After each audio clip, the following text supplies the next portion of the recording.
ଓମ୍ ଶାନ୍ତି 6 September 2025ର ପ୍ରାତଃ ମୁରଲୀ। ଶିବ ଭଗବାନଙ୍କର ମଧୁର ମହାବାକ୍ୟ। ଶିବ ବାବା କହୁଛନ୍ତି, ମିଠେ ବଚ୍ଚେ, ତୁମର ଏହି ଚିନ୍ତା ରହିବା ଦରକାର କି ଆମେ କିପରି ସମସ୍ତଙ୍କୁ ସୁଖଧାମର ରାସ୍ତା ବତାଇବୁ। ସମସ୍ତେ ଜାଣିବା ଦରକାର ଯେ ଏହା ହିଁ ହେଉଛି ପୁରୁଷୋତ୍ତମ ହେବାର ସଙ୍ଗମ ଯୁଗ।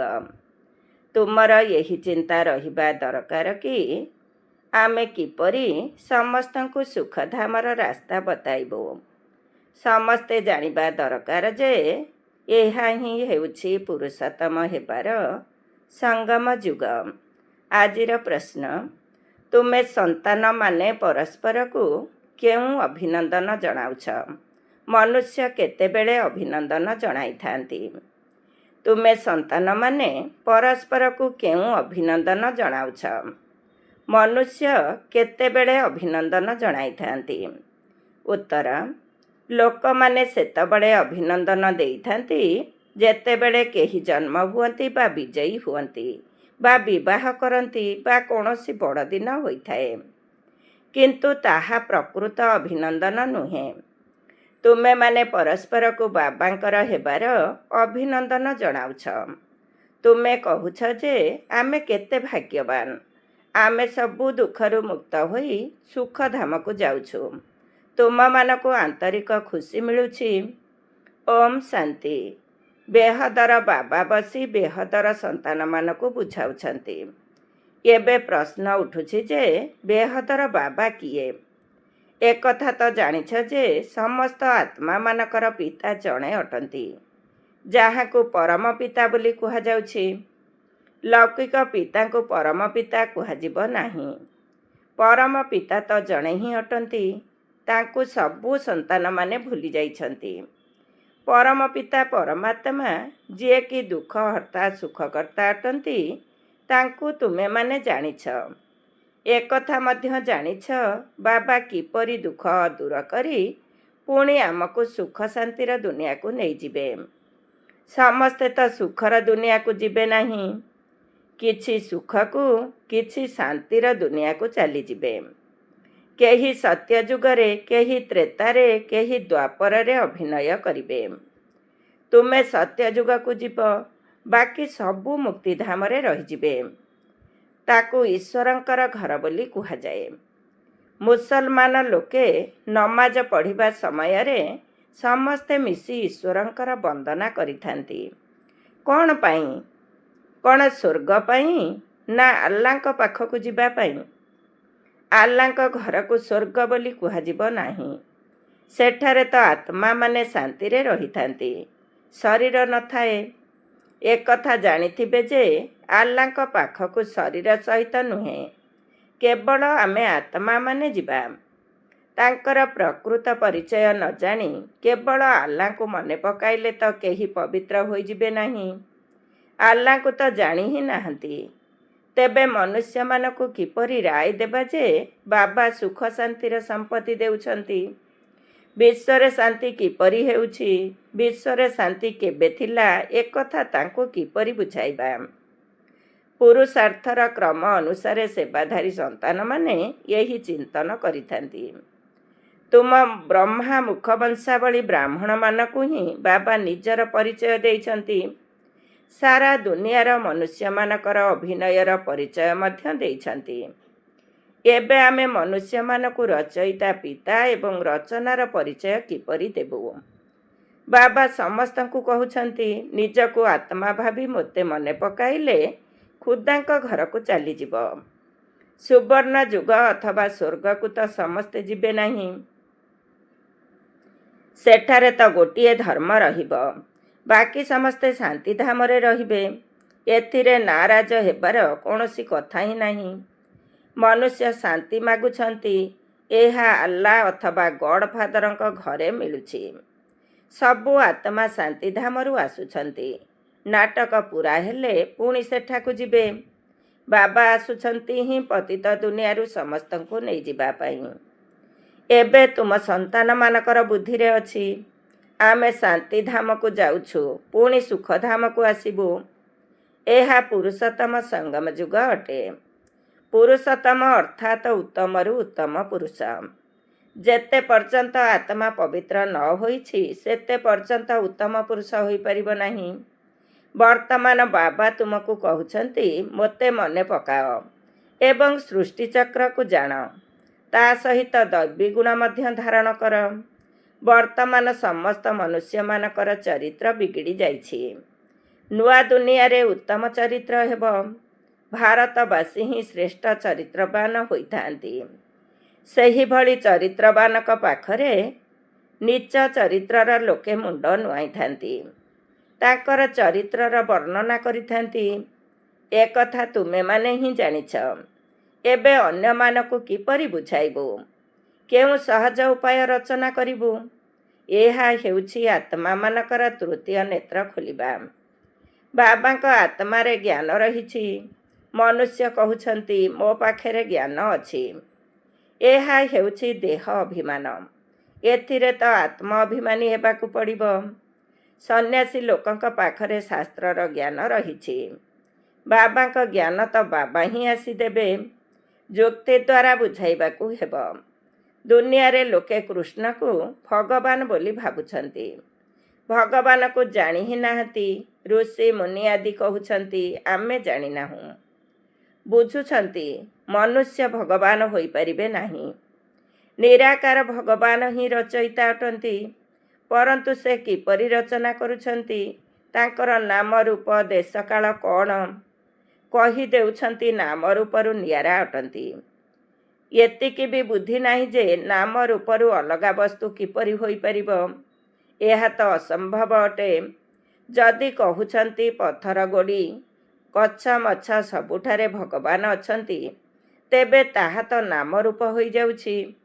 କେତେବେଳେ କ'ଣ, ପୁଣି କେତେବେଳେ ଆଉ କ'ଣ ସବୁ କହୁଛନ୍ତି। ପିଲାମାନଙ୍କର ଦିନ ରାତି ବହୁତ ଚିନ୍ତନ ଚାଲିବା ଉଚିତ ଯେ ଆମେ ମନୁଷ୍ୟମାନଙ୍କୁ କିପରି ବୁଝାଇବୁ। ଏହା ମନୁଷ୍ୟରୁ ଦେବତା ହେବାର ପୁରୁଷୋତ୍ତମ ସଙ୍ଗମ ଯୁଗ ଅଟେ। ମନୁଷ୍ୟମାନେ ଦେବତାମାନଙ୍କର ପୂଜା କରିଥାନ୍ତି। ମନୁଷ୍ୟ ମନୁଷ୍ୟଙ୍କର ପୂଜା କରନ୍ତି ନାହିଁ। ମନୁଷ୍ୟମାନଙ୍କୁ ଭଗବାନ ଅଥବା ଦେବତାମାନଙ୍କର ପୂଜା କରିବାକୁ ପଡ଼ିଥାଏ। ମୁସଲମାନ ଲୋକେ ମଧ୍ୟ ଆଲ୍ଲାଙ୍କୁ ସ୍ମରଣ କରିଥାନ୍ତି, ଆଲ୍ଲାଙ୍କୁ ୟାଦ କରିଥାନ୍ତି। ତୁମେ ଜାଣିଛ, ସେମାନେ ଆଲ୍ଲାଙ୍କ ପାଖରେ ପହଞ୍ଚି ତ ପାରିବେ ନାହିଁ। ମୁଖ୍ୟ କଥା ହେଉଛି ଆଲ୍ଲାଙ୍କ ପାଖରେ କିପରି ପହଞ୍ଚିବୁ। ପୁଣି ଆଲ୍ଲା କିପରି ନୂଆ ସୃଷ୍ଟି ରଚନା କରୁଛନ୍ତି, ଏସବୁ କଥା କିପରି ବୁଝାଇବୁ? ଏଥିପାଇଁ ପିଲାମାନଙ୍କୁ ବିଚାର ସାଗର ମନ୍ଥନ କରିବାକୁ ପଡ଼ିବ। ବାବା ତ ବିଚାର ସାଗର ମନ୍ଥନ କରିବେ ନାହିଁ। ବାବା ବିଚାର ସାଗର ମନ୍ଥନ କରିବାର ଉପାୟ ପିଲାମାନଙ୍କୁ ହିଁ ଶିଖାଉଛନ୍ତି। ବର୍ତ୍ତମାନ ସମସ୍ତେ କଳିଯୁଗରେ ତମ ପ୍ରଧାନ ହୋଇଯାଇଛନ୍ତି। ନିଶ୍ଚିତ କୌଣସି ସମୟରେ ସୁବର୍ଣ୍ଣ ଯୁଗ ମଧ୍ୟ ଥିବ। ସୁବର୍ଣ୍ଣ ଯୁଗକୁ ପବିତ୍ର ବୋଲି କୁହାଯାଉଛି। ପବିତ୍ରତା ଏବଂ ଅପବିତ୍ରତା। ସୁନାରେ ଖାଦ ମିଶିଯାଇଥାଏ ନା? ଆତ୍ମା ମଧ୍ୟ ପ୍ରଥମେ ପବିତ୍ର ସତ ପ୍ରଧାନ ଥିଲା, ପୁଣି ସେଥିରେ ଖାଦ ମିଶିଯାଇଥାଏ। ଯେତେବେଳେ ତମ ପ୍ରଧାନ ହୋଇଯାଆନ୍ତି ସେତେବେଳେ ବାବାଙ୍କୁ ଆସିବାକୁ ପଡ଼ିଥାଏ। ବାବା ହିଁ ଆସି ତମ ପ୍ରଧାନ ଦୁନିଆକୁ ସତପ୍ରଧାନ ସୁଖଧାମ କରାଇଥାନ୍ତି। ସୁଖଧାମରେ କେବଳ ଭାରତବାସୀ ହିଁ ରହିବେ। ବାକି ସମସ୍ତ ଆତ୍ମା ଶାନ୍ତିଧାମକୁ ଚାଲି ଯାଇଥାନ୍ତି। ଶାନ୍ତିଧାମରେ ସମସ୍ତେ ପବିତ୍ର ରହିଥାନ୍ତି। ପୁଣି ଏଠାକୁ ଆସି ଧୀରେ ଧୀରେ ଅପବିତ୍ର ହୋଇ ଚାଲିଥାନ୍ତି। ପ୍ରତ୍ୟେକ ମନୁଷ୍ୟ ସତ ରଜ ତମ ଅବସ୍ଥା ଦେଇ ନିଶ୍ଚିତ ଆସିଥାନ୍ତି। ବର୍ତ୍ତମାନ ସେମାନଙ୍କୁ କିପରି କହିବା ଯେ ତୁମେ ସମସ୍ତେ ଆଲ୍ଲାଙ୍କ ଘରକୁ ଯାଇପାରିବ? ଦେହର ସବୁ ସମ୍ବନ୍ଧକୁ ଛାଡ଼ି ନିଜକୁ ଆତ୍ମା ବୋଲି ଭାବ। ଭଗବାନ ଉବାଚ ତ ରହିଛି ନା, ମୋତେ ସ୍ମରଣ କଲେ ଏହି ଯେଉଁ 5ଟି ଯାକ ଭୂତ ରହିଛନ୍ତି ସେମାନେ ବାହାରି ଯିବେ। ତୁମ ସନ୍ତାନମାନଙ୍କର ଦିନ ରାତି ଏହି ଚିନ୍ତା ରହିବା ଉଚିତ। ବାବାଙ୍କର ମଧ୍ୟ ଚିନ୍ତା ହେବାରୁ ତେବେ ତ ଖିଆଲ ଆସିଲା ଯେ ମୁଁ ସୃଷ୍ଟିକୁ ଯିବି ଓ ସମସ୍ତଙ୍କୁ ସୁଖୀ କରିବି। ପିଲାମାନଙ୍କୁ ମଧ୍ୟ ବାବାଙ୍କ କାର୍ଯ୍ୟରେ ସହଯୋଗୀ ହେବାକୁ ପଡ଼ିବ। ବାବା ଏକୁଟିଆ କ'ଣ କରିବେ? ତେଣୁ ଏସବୁ କଥାରେ ବିଚାର ସାଗର ମନ୍ଥନ କର। କ'ଣ ଏପରି ଉପାୟ କଲେ ମନୁଷ୍ୟମାନେ ତୁରନ୍ତ ବୁଝିଯିବେ ଯେ ଏହା ହିଁ ପୁରୁଷୋତ୍ତମ ସଙ୍ଗମ ଯୁଗ ଅଟେ। ଏହି ସମୟରେ ହିଁ ମନୁଷ୍ୟ ପୁରୁଷୋତ୍ତମ ହୋଇପାରିବେ। ପ୍ରଥମେ ଉଚ୍ଚ ହେଉଛନ୍ତି, ପୁଣି ତଳକୁ ଖସୁଛନ୍ତି। ପ୍ରଥମେ ତ ତଳକୁ ଖସିବେ ନାହିଁ ନା। ଆସିବା କ୍ଷଣିକେ ତମଃ ପ୍ରଧାନ ହେବେ ନାହିଁ। ପ୍ରତ୍ୟେକ ଜିନିଷ ପ୍ରଥମେ ସତ ପ୍ରଧାନ, ପୁଣି ସତ ରଜ ତମ ହୋଇଥାଏ। ପିଲାମାନେ ଏତେ ପ୍ରଦର୍ଶନୀ ଆଦି କରୁଛନ୍ତି, ତଥାପି ମନୁଷ୍ୟମାନେ କିଛି ବୁଝୁନାହାନ୍ତି। ତେଣୁ ଆଉ କି ଉପାୟ କରିବି? ଭିନ୍ନ ଭିନ୍ନ ଉପାୟ ତ କରିବାକୁ ପଡ଼ୁଛି ନା। ସେଥିପାଇଁ ସମୟ ମଧ୍ୟ ମିଳିଛି। ତୁରନ୍ତ କେହି ତ ସମ୍ପୂର୍ଣ୍ଣ ହୋଇପାରିବେ ନାହିଁ। ଚନ୍ଦ୍ରମା ଧୀରେ ଧୀରେ ବୃଦ୍ଧି ହୋଇ ଶେଷରେ ସମ୍ପୂର୍ଣ୍ଣ ହୋଇଥାଏ।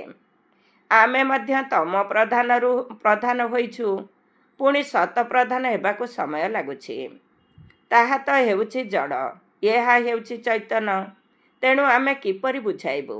ମୁସଲମାନମାନଙ୍କର ମୌଲବୀମାନଙ୍କୁ ମଧ୍ୟ ବୁଝାଇବାକୁ ହେବ ଯେ ତୁମେ ଏହି ନମାଜ କାହିଁକି ପଢ଼ୁଛ, କାହାର ସ୍ମୃତିରେ ପଢ଼ୁଛ। ଏ ବିଷୟରେ ବିଚାର ସାଗର ମନ୍ଥନ କରିବାକୁ ହେବ।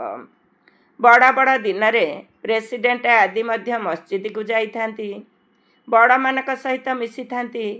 ସବୁ ମସଜିଦମାନଙ୍କ ମଧ୍ୟରେ ପୁଣି ଏକ ବଡ଼ ମସଜିଦ ରହିଥାଏ। ସେଠାକୁ ଇଦ୍ ମୁବାରକ ଦେବାକୁ ଯାଇଥାନ୍ତି। ଯେତେବେଳେ ଆମେ ସବୁ ଦୁଃଖରୁ ମୁକ୍ତ ହୋଇ ସୁଖଧାମକୁ ଯିବା, ତେବେ ତାକୁ ଅଭିନନ୍ଦନ ବୋଲି କୁହାଯିବ। ଆମେ ଖୁସି ଖବର ଶୁଣାଉଛୁ। କେହି ବିଜୟୀ ହେଲେ ଅଭିନନ୍ଦନ ଜଣାଯାଇଥାଏ। କେହି ବିବାହ କଲେ ମଧ୍ୟ ଅଭିନନ୍ଦନ ଦେଇଥାନ୍ତି। ଭଗବାନ କରନ୍ତୁ ସର୍ବଦା ଖୁସିରେ ରୁହ। ଏବେ ତୁମକୁ ତ ବାବା ବୁଝାଇଛନ୍ତି। ଆମେ ପରସ୍ପରକୁ କିପରି ଅଭିନନ୍ଦନ ଜଣାଇବା? ବର୍ତ୍ତମାନ ଆମେ ବେହଦ ବାବାଙ୍କ ଠାରୁ ମୁକ୍ତି, ଜୀବନ ମୁକ୍ତିର ସମ୍ପତ୍ତି ନେଉଛୁ। ତୁମକୁ ତ ଅଭିନନ୍ଦନ ମିଳିପାରିବ। ବାବା ବୁଝାଉଛନ୍ତି, ବର୍ତ୍ତମାନ ତୁମକୁ ଅଭିନନ୍ଦନ ମିଳୁଛି। ତୁମେ 21 ଜନ୍ମ ପାଇଁ ପଦମ୍ପତି ହେଉଛ। ବର୍ତ୍ତମାନ ସବୁ ମନୁଷ୍ୟ କିପରି ବାବାଙ୍କ ଠାରୁ ସମ୍ପତ୍ତି ନେବେ, ସମସ୍ତଙ୍କୁ କିପରି ଅଭିନନ୍ଦନ ଦେବୁ, ତୁମେ ଏବେ ଜାଣୁଛ। କିନ୍ତୁ ଲୋକମାନେ ତୁମକୁ ଅଭିନନ୍ଦନ ଜଣାଇ ପାରିବେ ନାହିଁ। ତୁମକୁ ଜାଣି ହିଁ ନାହାନ୍ତି। ତୁମକୁ ଅଭିନନ୍ଦନ ଜଣାଇଲେ ତେବେ ନିଶ୍ଚିତ ନିଜେ ମଧ୍ୟ ଅଭିନନ୍ଦନ ପାଇବାର ଯୋଗ୍ୟ ହେବେ। ତୁମେ ତ ଗୁପ୍ତ ଅଟ ନା, ପରସ୍ପରକୁ ଅଭିନନ୍ଦନ ଜଣାଇ ପାରିବ। ଆମେ ବେହଦ ବାବାଙ୍କର ହୋଇଛୁ, ସେଥିପାଇଁ ଅଭିନନ୍ଦନ ଜଣାଉଛୁ। ତୁମେ କେତେ ଭାଗ୍ୟବାନ ଅଟ। କୌଣସି ଲଟେରୀ ମିଳିଲେ ଅଥବା ସନ୍ତାନ ଜନ୍ମ ହେଲେ ଅଭିନନ୍ଦନ ଜଣାଇଥାନ୍ତି। ପିଲାମାନେ ପରୀକ୍ଷାରେ ପାସ୍ ହେଲେ ମଧ୍ୟ ଅଭିନନ୍ଦନ ଦେଇଥାନ୍ତି। ତୁମେ ମନେ ମନେ ଖୁସି ହେଉଛ, ନିଜକୁ ଧନ୍ୟବାଦ ଦେଉଛ। ଆମକୁ ବାବା ମିଳିଛନ୍ତି, ଯାହାଙ୍କଠାରୁ ଆମେ ସମ୍ପତ୍ତି ନେଉଛୁ। ବାବା ବୁଝାଉଛନ୍ତି, ତୁମେ ଯେଉଁ ଆତ୍ମାମାନେ ଏବେ ଦୁର୍ଗତିରେ ରହିଛ, ସେମାନଙ୍କର ଏବେ ସଦ୍ଗତି ହେଉଛି। ସମସ୍ତଙ୍କୁ ତ ଗୋଟିଏ ଅଭିନନ୍ଦନ ମିଳୁଛି। ପଛରେ ସମସ୍ତେ ଜାଣିବେ। ଯିଏ ଶ୍ରେଷ୍ଠରୁ ଶ୍ରେଷ୍ଠ ହେବେ, ତାଙ୍କୁ ପତିତ ବା ନୀଚରେ ଥିବା ଆତ୍ମାମାନେ ଅଭିନନ୍ଦନ ଜଣାଇବେ। ତୁମେ ସୂର୍ଯ୍ୟବଂଶୀ କୂଳରେ ମହାରାଜା ମହାରାଣୀ ହେଉଛ। ଯେଉଁମାନେ ବିଜୟମାଳାର ଦାନା ହେବେ, ନୀଚ କୂଳର ଲୋକମାନେ ତାଙ୍କୁ ଅଭିନନ୍ଦନ ଜଣାଇବେ। ଯିଏ ପାସ୍ ହେବେ, ତାଙ୍କୁ ଅଭିନନ୍ଦନ ମିଳିବ, ତାଙ୍କର ହିଁ ପୂଜା ହେବ। ଯେଉଁମାନେ ଉଚ୍ଚ ପଦ ପାଇଥାନ୍ତି, ସେହି ଆତ୍ମାମାନଙ୍କୁ ମଧ୍ୟ ଅଭିନନ୍ଦନ ମିଳୁଛି। ପୁଣି ଭକ୍ତି ମାର୍ଗରେ ସେହିମାନଙ୍କର ହିଁ ପୂଜା ହେବ। ମନୁଷ୍ୟମାନଙ୍କୁ ଜଣା ନାହିଁ ଯେ କାହିଁକି ପୂଜା କରୁଛନ୍ତି। ତେଣୁ ପିଲାମାନଙ୍କର ଏହି ଚିନ୍ତା ରହୁଛି ଯେ କିପରି ବୁଝାଇବୁ। ଆମେ ପବିତ୍ର ହୋଇଛୁ, ଅନ୍ୟମାନଙ୍କୁ କିପରି ପବିତ୍ର କରାଇବୁ। ଦୁନିଆ ତ ବହୁତ ବଡ଼ ଅଟେ ନା। କ'ଣ କଲେ ଘରେ ଘରେ ଯାଇ ସନ୍ଦେଶ ପହଞ୍ଚିବ? ସନ୍ଦେଶ ପତ୍ର ପକାଇଲେ ସମସ୍ତଙ୍କୁ ତ ମିଳୁନାହିଁ। ଏଠାରେ ତ ଜଣ ଜଣକ ହାତରେ ସନ୍ଦେଶ ଦେବା ଦରକାର। କାହିଁକି ନା ତାଙ୍କୁ ବିଲକୁଲ ଜଣା ନାହିଁ ଯେ ବାବାଙ୍କ ପାଖରେ କିପରି ପହଞ୍ଚିବେ। କହିଦେଉଛନ୍ତି ସବୁ ରାସ୍ତା ପରମାତ୍ମାଙ୍କ ସହିତ ମିଶିବା ପାଇଁ ରହିଛି। କିନ୍ତୁ ବାବା କହୁଛନ୍ତି, ଏହି ଭକ୍ତି ଦାନ ପୁଣ୍ୟ ତ ଜନ୍ମ ଜନ୍ମାନ୍ତର କରିଆସିଛ, କିନ୍ତୁ କେଉଁଠି ରାସ୍ତା ମିଳିଛି କି? କହିଦେଉଛନ୍ତି ଏସବୁ ଅନାଦି ଚାଲି ଆସୁଛି, କିନ୍ତୁ କେବେଠାରୁ ଆରମ୍ଭ ହେଲା? ଅନାଦିର ଅର୍ଥ ବୁଝୁନାହାନ୍ତି। ତୁମମାନଙ୍କ ମଧ୍ୟରେ ପୁରୁଷାର୍ଥର କ୍ରମ ଅନୁସାରେ ବୁଝୁଛନ୍ତି। ଜ୍ଞାନର ପ୍ରାରବ୍ଧ 21 ଜନ୍ମ, ତାହା ହେଲା ସୁଖ, ପୁଣି ଦୁଃଖ ମଧ୍ୟ ରହିଛି। ତୁମ ସନ୍ତାନମାନଙ୍କୁ ହିସାବ ବୁଝାଯାଉଛି। କିଏ ବହୁତ ଭକ୍ତି କରିଛନ୍ତି, ଏହିସବୁ ଖୁଚୁରା କଥା ଜଣ ଜଣକୁ ତ ବୁଝାଯାଇପାରିବ ନାହିଁ। କ'ଣ କରିବୁ? କୌଣସି ଖବରକାଗଜରେ ପ୍ରକାଶ କରିବୁ, ସମୟ ତ ଲାଗିବ। ସମସ୍ତଙ୍କୁ ଏତେ ଜଲ୍ଦି ସନ୍ଦେଶ ତ ମିଳିପାରିବ ନାହିଁ। ସମସ୍ତେ ପୁରୁଷାର୍ଥ କରିବାରେ ଲାଗିପଡ଼ିବେ ତ ପୁଣି ସ୍ୱର୍ଗକୁ ଆସିଯିବେ। ଏହା ତ ସମ୍ଭବ ନୁହେଁ। ଏବେ ତୁମେ ସ୍ୱର୍ଗକୁ ଯିବା ପାଇଁ ପୁରୁଷାର୍ଥ କରୁଛ। ଏବେ ଆମର ଧର୍ମାବଲମ୍ବୀମାନଙ୍କୁ କିପରି ବାହାର କରିବୁ? କିପରି ଜଣାପଡ଼ିବ ଯେ କିଏ କିଏ ଅନ୍ୟ ଧର୍ମକୁ ଚାଲି ଯାଇଛନ୍ତି? ହିନ୍ଦୁ ଧର୍ମାବଲମ୍ବୀମାନେ ଅସଲରେ ଦେବୀ ଦେବତା ଧର୍ମର ଅଟନ୍ତି, ଏକଥା ମଧ୍ୟ କେହି ଜାଣିନାହାନ୍ତି। ପକ୍କା ହିନ୍ଦୁ ହୋଇଥିଲେ ନିଜର ଆଦି ସନାତନ ଦେବୀ ଦେବତା ଧର୍ମକୁ ମାନିବେ। ବର୍ତ୍ତମାନ ସମୟରେ ତ ସମସ୍ତେ ପତିତ ଅଟନ୍ତି, ଡାକୁଛନ୍ତି, ହେ ପତିତ ପାବନ ଆସ। ନିରାକାରଙ୍କୁ ହିଁ ମନେ ପକାଉଛନ୍ତି କି ଆସି ଆମକୁ ପବିତ୍ର ଦୁନିଆକୁ ନେଇ ଚାଲ। ଏମାନେ ଏତେ ବଡ଼ ରାଜ୍ୟ କିପରି ନେଇଛନ୍ତି? ଭାରତରେ ବର୍ତ୍ତମାନ ତ କୌଣସି ରାଜତ୍ୱ ହିଁ ନାହିଁ। ଯାହା ଉପରେ ବିଜୟ ପ୍ରାପ୍ତ କରି ରାଜ୍ୟ ନେଇଥିବେ, ସେମାନେ କୌଣସି ଲଢ଼େଇ କରି ତ ରାଜତ୍ୱ ପାଉନାହାନ୍ତି। ମନୁଷ୍ୟରୁ ଦେବତା କିପରି କରାଯାଉଛି, କାହାକୁ ହେଲେ ଜଣା ନାହିଁ। ତୁମେ ମଧ୍ୟ ଏବେ ବାବାଙ୍କ ଠାରୁ ଜାଣୁଛ। ଅନ୍ୟମାନଙ୍କୁ କିପରି ବତାଇବୁ, ଯାହା ଫଳରେ ମୁକ୍ତି, ଜୀବନ ମୁକ୍ତି ପ୍ରାପ୍ତ କରିବେ। ପୁରୁଷାର୍ଥ କରାଇଲା ବାଲା ଦରକାର ନା, ଯାହାଦ୍ୱାରା କି ନିଜକୁ ଜାଣି ଆଲ୍ଲାଙ୍କୁ ମନେ ପକାଇବେ। କୁହ, ତୁମେ ଇଦ୍ ମୁବାରକ କାହାକୁ କହୁଛ? ତୁମେ ଆଲ୍ଲାଙ୍କ ପାଖକୁ ଯାଉଛ, ପକ୍କା ନିଶ୍ଚୟ ଅଛି। ଯାହା ପାଇଁ ତୁମକୁ ଏତେ ଖୁସି ରହୁଛି, ଏହା ତ ତୁମେ ଅନେକ ବର୍ଷରୁ କରିଆସୁଛ। କେତେବେଳେ ଖୁଦାଙ୍କ ପାଖକୁ ଯିବ ନା ନାହିଁ, ତେବେ ଦ୍ୱନ୍ଦ୍ୱରେ ପଡ଼ିଯିବେ। ବାସ୍ତବରେ ଆମେ ଯାହା ପଢ଼ୁଛୁ କରୁଛୁ କ'ଣ କରିବା ପାଇଁ? ଆଲ୍ଲା ହିଁ ଏକମାତ୍ର ସର୍ବୋଚ୍ଚ ଅଟନ୍ତି। କୁହ, ଆଲ୍ଲାଙ୍କର ସନ୍ତାନ ତୁମେ ମଧ୍ୟ ଆତ୍ମା ଅଟ। ଆତ୍ମା ଚାହୁଁଛି ମୁଁ ଆଲ୍ଲାଙ୍କ ପାଖକୁ ଯିବି। ଯେଉଁ ଆତ୍ମା ପ୍ରଥମେ ପବିତ୍ର ଥିଲା, ଏବେ ତାହା ପତିତ ହୋଇଯାଇଛି। ବର୍ତ୍ତମାନ ଏହାକୁ ସ୍ୱର୍ଗ ତ କୁହାଯିବ ନାହିଁ। ସବୁ ଆତ୍ମାମାନେ ପତିତ ହୋଇଯାଇଛନ୍ତି। ପୁଣି କିପରି ପବିତ୍ର ହେବେ, ଯେବେ କି ଈଶ୍ୱରଙ୍କ ଘରକୁ ଯିବେ? ସେଠାରେ ତ ବିକାରୀ ଆତ୍ମା ରହିବେ ନାହିଁ। ନିର୍ବିକାରୀ ହେବା ଦରକାର। ଆତ୍ମା ତୁରନ୍ତ ଶତପ୍ରଧାନ ହୋଇପାରିବ ନାହିଁ। ଏସବୁର ବିଚାର ସାଗର ମନ୍ଥନ କରାଯାଇଥାଏ। ବ୍ରହ୍ମା ବାବାଙ୍କର ବିଚାର ସାଗର ମନ୍ଥନ ଚାଲୁଥାଏ। ସେଥିପାଇଁ ତ ବୁଝାଉଛନ୍ତି ନା।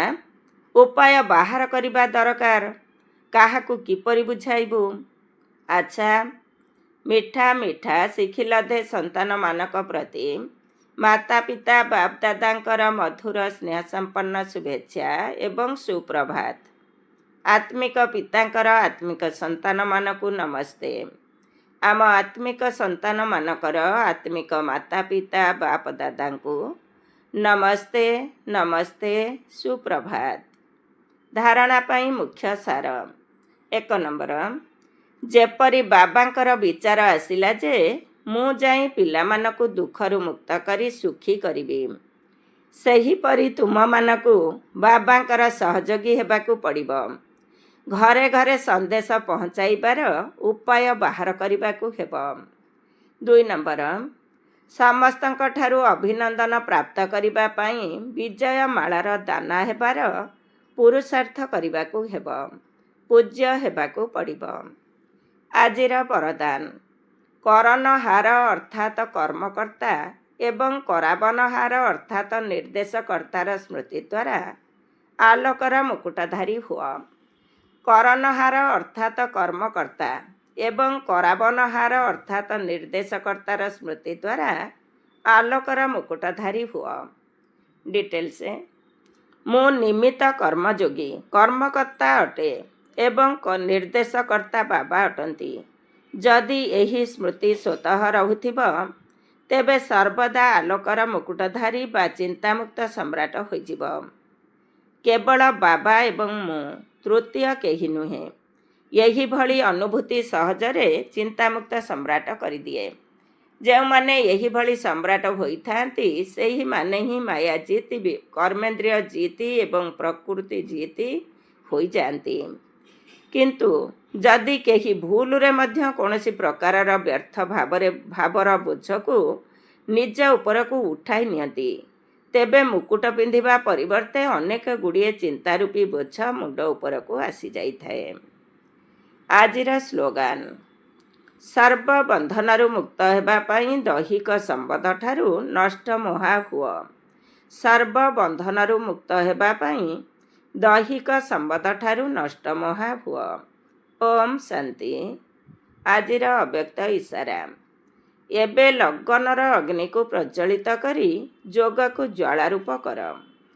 ଯୋଗ କରିବା ସମୟରେ ଯଦି ଅନ୍ୟ ସବୁ ସଂକଳ୍ପ ଶାନ୍ତ ହୋଇଯାଉଛି ଏବଂ ଗୋଟିଏ ହିଁ ସଂକଳ୍ପ ରହୁଛି, ବାବା ଏବଂ ମୁଁ, ତେବେ ଏହାକୁ ହିଁ ଶକ୍ତିଶାଳୀ ଯୋଗ କୁହାଯାଏ।